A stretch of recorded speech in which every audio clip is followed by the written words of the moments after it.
Did you know if you were to wash white laundry and accidentally have a red shirt in the mix of that, that it could ruin your whole load of laundry? Yeah, seriously, when I was a teenager, I found that out the hard way. I throw my clothes in, my favorite white t-shirt is in there, and I did not realize that a red shirt was in the mix when I grabbed this whole load of laundry and just shoved it in, because honestly, I wasn't paying attention. I just started shoving stuff in there. I just wanted to get it over with. So I'm washing these clothes. I reach in to pull my favorite shirt out, and it is now pink. Not only is that shirt pink, but the whole load has changed colors. Not a very exciting moment for me. The Bible talks about something that's very similar to that, and it's this. Jesus said, beware of the leaven. Beware of leaven. What was he talking about? Well, at the time he was talking about Pharisees. Throughout the Bible, when leaven is brought up, a lot of times it says something like, leaven will leaven the whole lump, like maybe you, or your version might say it leavens the whole loaf, I don't know. But listen, what it's talking about is kind of like bread that rises, right? And so it's this leaven or yeast that causes the bread to rise, causes it to get nice and fluffy, right? It says that basically if you just put a little bit in there, it will take care of the whole thing. It will affect the whole thing, right? A lot of times when you read the Bible, you may not realize this, but it's actually making a picture of sin. It's symbolic for sin and sinful things. Matter of fact, I mentioned how Jesus even said, beware of the leaven of the Pharisees.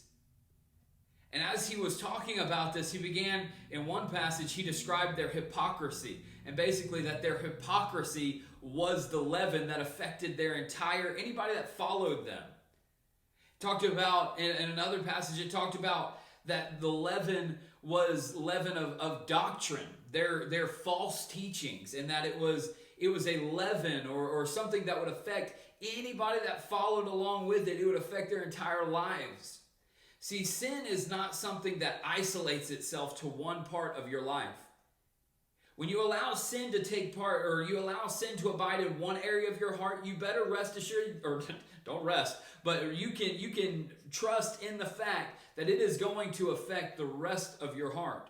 You can't isolate sin to one area of your life. You can't say, okay, well, this is my little struggle. I struggle with this area over here, but as long as I just keep it right here, it's not a big deal. It won't affect my relationship with God in these areas. It won't affect my relationship with my friends. It won't affect. No, you are wrong. When you allow sin into your heart, it begins to affect every area of your life. It may take a little bit longer to reach certain areas, but slowly, surely, it will begin to grow and radiate out and affect other areas of your life. And it usually starts with one little thing that you probably didn't even realize was there. And that's why we've got to constantly be searching our lives and looking and seeing, is there sin in my heart right now?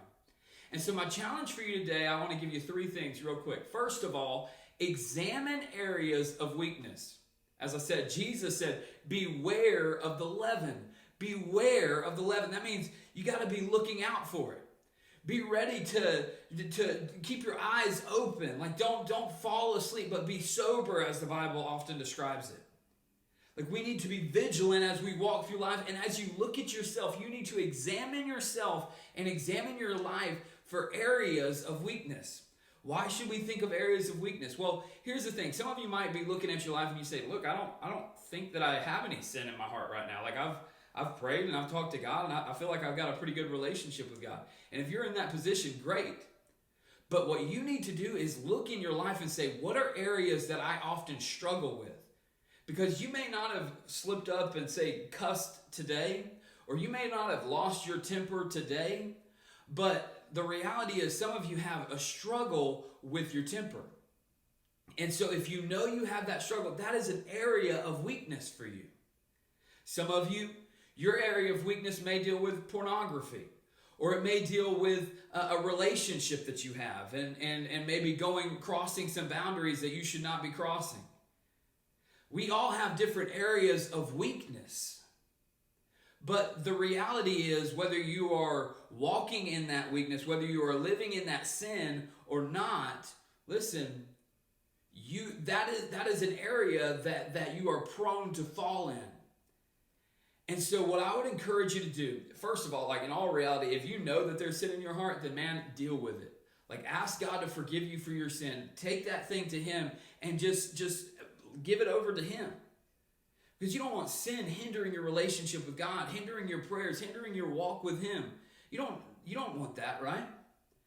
We don't want to live in a lifestyle that hinders a thriving relationship with God. No, that's not what I want.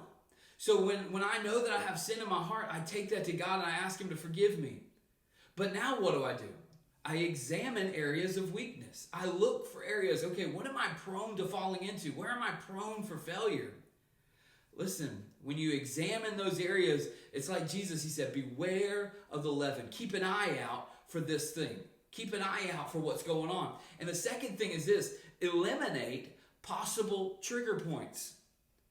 Eliminate trigger points. And Jake, what's a trigger point? Well, maybe once you realize what your area of weakness is, then you're able to look at that area and say, okay, this is something that I struggle with, and this is something that leads to that. So if you struggle with keeping your hands off of that person that you're dating, then a trigger point would probably be you being alone with them, right? And so you need to examine areas of your life of weakness, that relationship possibly, keeping your hands to yourself, right? And then the next thing, eliminate the trigger points. And that's not necessarily breaking off the relationship or ending the relationship, but setting up boundaries that says, you know what, okay, this is a line that we can't cross, so we need to make sure that we're on double dates. We need to make sure that we have people in the room with us. We don't need to be in a room by ourselves and putting ourselves in these situations. That is what I mean when I say eliminate possible trigger points. You see, in 1 Corinthians, Paul writes, and he's talking about church discipline. He's talking about somebody that was behaving very sinfully, and he says, you know, they're not responding to correction. So here's the deal: they need to be put out. And he actually says, purge out the old leaven. What he's saying is remove them. Remove them from. Don't have anything to do with those people, because they're going to drag down what you're trying to accomplish. And so what I would encourage you to do, guys, is eliminate those trigger points. I would encourage you to go out and say, you know what, these are areas that I'm struggling in, and so this is what I've got to do. I've got to set up boundaries. It reminded me a while back, we had to take Lincoln to the emergency room, and we go in there, and it is like the middle of flu season, and I am freaked out, right? Some of you know I'm kind of a germaphobe. I don't really consider myself necessarily an actual germaphobe. I'm more of a grossophobe. So if you cough without covering your mouth next to me, I consider that gross. It's not necessarily that I'm afraid of the germs. I'm just afraid of your grossness, right? Listen, when I was in this ER, it was like being in a leper colony. Now, if you're sitting and you're watching this on the internet and you're in a leper colony, I don't mean to call you out, but it was just an uncomfortable situation for me, right? And so I'm there. I've got Lincoln. I've got, Erica's there with me, and I'm holding him to where he can't get down. I don't want him to touch anything. And in this moment, okay, I realized I was sitting next to a buzzer that got people into the back door that was like right here, okay? The place was full, so this was my seat, all right? And so they had this table here. I'm in a chair, table, and then Erica, right? So Erica's got Lincoln. People are coming up to me, or coming up to press this buzzer, and are literally leaning over my shoulder with their sick kids and pressing this button. Their kids got like snot running down their face. They're complaining, hey, my kid's got a high temperature. You need to let me back there. Y'all need to hurry up, like all this stuff. And I'm just sitting there like, lady, could you, if your kid's got a temperature, could you get 20 feet away from me? Like, quit leaning up against my shoulder here. And there's a sick kid, and his foot is like pressed up against my neck. Like, this is an uncomfortable situation for me. I'm not a germaphobe, I'm a grossophobe. That's gross to me, right? And so as I'm sitting there, I finally like rearranged the table situation. I took the table that was right here and I stuck it right over here, and I slid my chair down so that people could just lean over the table and do that, right? Like, anyways. So when we get this whole ordeal done, and I go home, and I am now, as I'm walking into my house, I feel contaminated. I feel like I'm disgusting, right? I'm like, I have got to take these clothes need to be washed or burned immediately. We need to do this. And so like I'm like changing clothes, I go get a shower, like I get cleaned up, and those clothes immediately go into the washer. Why? Because I wanted to sanitize what I had gone through. I wanted to sanitize my clothes. I wanted to get rid of the germs. I wanted to get rid of all the nastiness, right? The point, guys, some of us struggle with sin because we're not very good at sanitizing spiritually. You got saved, but you never changed the habits. You never changed the people you hung out with. You never changed the things that you watched or the things you listened to. You never changed those areas, those little steps like that. And because you didn't change those, even though you were saved and you were washed and you were cleaned, you began to walk back in to these areas of contamination. You didn't set up boundaries with your girlfriend, germs. You didn't change the music that you were constantly listening to that was feeding you some pretty bad language or whatever, germs. You didn't change the videos that you were watching or the people you were hanging out with. Guys, it led to those spiritual germs that keep contaminating you and keep making you sick. Spiritually, it keeps dragging you back into sin. And so the first thing is examine areas of weakness, and then secondly, eliminate possible trigger points to those areas. The third thing, establish biblical safeguards. Biblical safeguards. In Galatians chapter 5, Paul writes and he says, a little leaven leavens the whole lump. And what he's talking about is how a little bit of sin, a little bit of even a sinful person in your life can lead to more people and lead to more actions of sinfulness, right? Well, then he goes on in that same passage, he talks about how do we respond to this? And one of the things that he gets to is this: walk in the Spirit. Walk in the Spirit. What does that mean? Live in the way, like stay in step with Him. Stay in step with what God would guide you to. So biblical principle or biblical safeguards would say if there's an area that you're struggling in, you need to set up boundaries. You need to not only remove old paths and remove old things that are dragging you towards that, but you need to establish new biblical habits. Think about it. I mean, if you're struggling in an area of sin, and you're struggling in an area that pulls you in a specific direction, and you respond by not only removing that, but building a biblical habit, like reading your Bible, taking time for prayer, going to church or getting online and doing things like this, engaging in spiritual conversation with others. Listen, those are biblical safeguards that help build your spiritual walk. I began thinking about, to remind you of the maybe the red sock in the white load of laundry and how it ruined the whole thing. I didn't realize this, but as I was doing some research, I found that back in the day, when blue jeans weren't supposed to be faded, you know what people would do?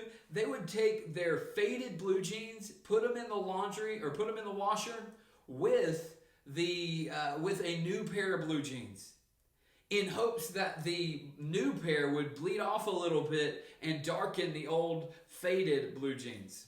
Now, I don't know if that worked or not, but the principle remains.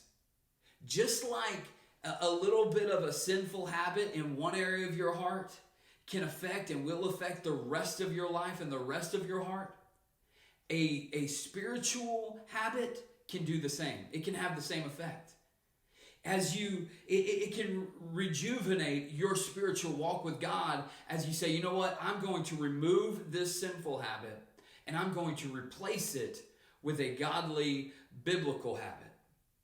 I'm going to remove this music that talks about filthiness and bad language and sexual things and all this different stuff that influences me that way. I'm going to remove that from my life, and I'm going to establish godly music that encourages me in worship. And you can take that for in any scenario, really. Removing the sinful habit and creating and establishing a biblical habit. As you establish biblical safeguards in your life, you take steps in the right direction of rejuvenating your spiritual walk with God.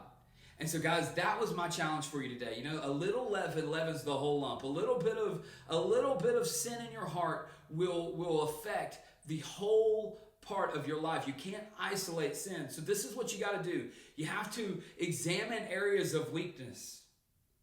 You have to eliminate possible trigger points.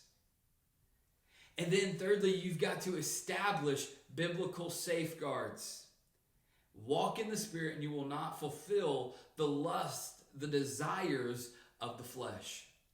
I love you guys. I hope this has been encouraging for you. I'm praying for you. If you need anything, contact us, all right? Bye.